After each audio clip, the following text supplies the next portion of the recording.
Hello friends, स्वागत करती हूँ मैं पृथ्वीराज स्टडी पॉइंट में आप सभी का। आज हम class 12th NCERT political science का लेसन 1 दो ध्रुवीयता का अंत के विषय में डिस्कस करेंगे। शीत युद्ध का दौर इसमें लेसन था, वो एनसीईआरटी ने काट दिया है, तो हम फर्स्ट लेसन को यहाँ पे डिस्कस करने जा रहे हैं।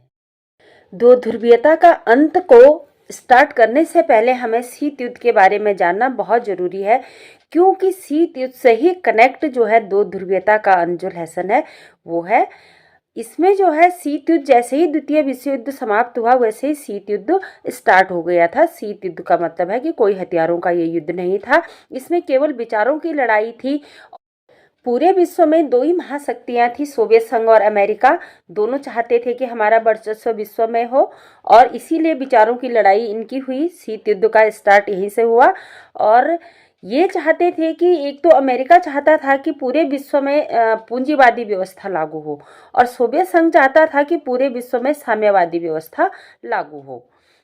जब शीत युद्ध का दौर था तो सोवियत संघ को लगा कि अब अस्त्र शस्त्रों का युद्ध होने वाला है।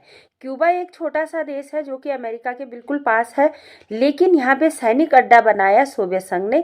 सोवियत संघ ने वहाँ पे अपने परमाणु हथियार रख दिए, वहाँ पे अपने सैनिकों का अड्डा बना दिया, जिससे कि उन्हें युद्ध करने में आसानी हो, क्योंकि अमेरिका क्यूबा से बहुत नज़दीक था।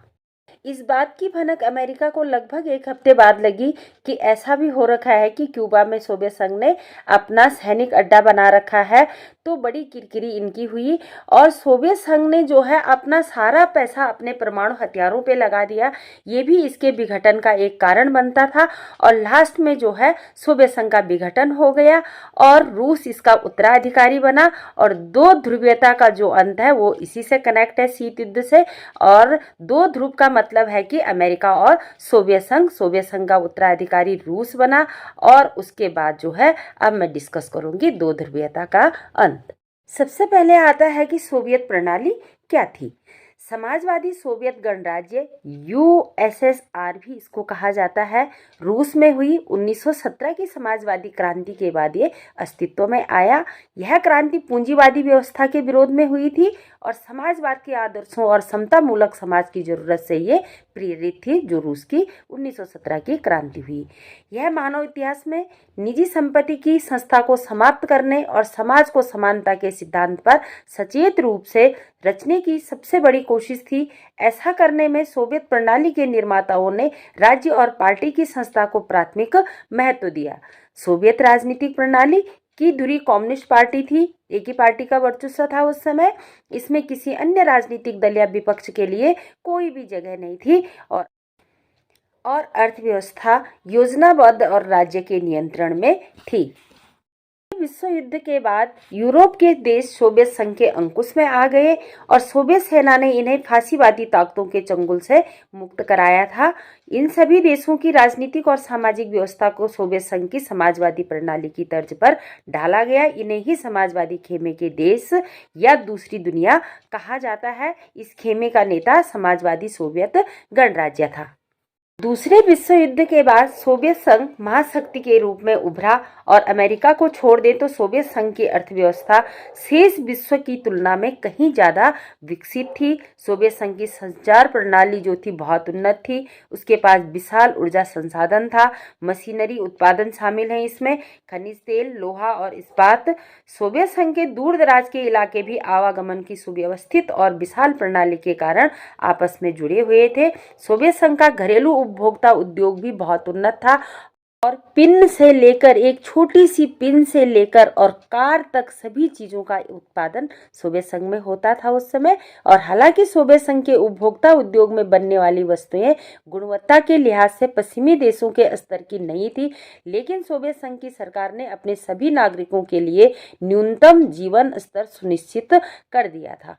सरकार बुनियादी जरूरत की चीजें मसलन स्वास्थ्य सुविधाएं, शिक्षा, बच्चों की देखभाल तथा लोक कल्याण की अन्य चीजें रियायती दर पर मुहैया करवाती थी।